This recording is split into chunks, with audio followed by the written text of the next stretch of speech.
Kailan daw ba ako nag-start bilang isang content creator? So, tanong po ito guys ng isa sa mga followers natin. Actually, ginawa ko itong account ko na ito last year, January 4, 2025. And then, nag-enjoy lang ako mag-post ng kung ano-anong mga video. Yung mga ano ba, yung mga walang kwentang video kumbaga.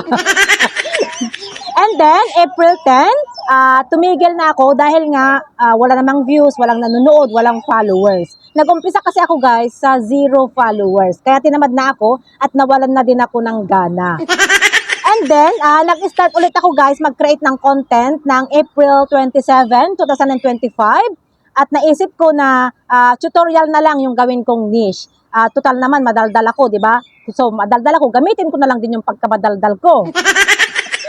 Pero bago ako mag-post guys ng content noong April 27, dinilit ko muna yung mga na-post ko na noon, yung January to April 10. Yung mga lahat ng na-post ko, dinilit ko. So nag-focus ako sa isang niche. At kahit walang nanonood, sige pa rin ako.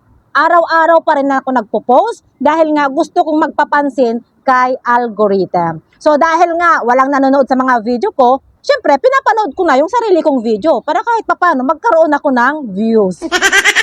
O, di ba? At hindi ko namamalayan, guys, na may paisa-isa nang nagpo-follow at may paisa-isa nang nagko-comment.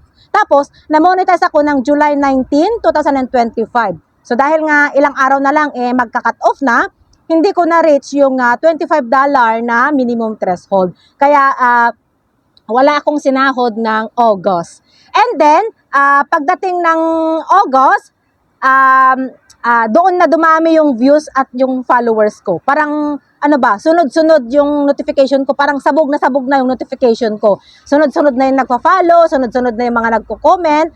Kaya, pagdating ng September, sumahod na ako hanggang ngayon. So, mag 1 year na ako sa April 27, and then 9 months na din akong monetize, at saka 8 beses na rin akong sumahod. So ang tips ko guys para sa inyo is doon sa mga lalong-lalo na doon sa mga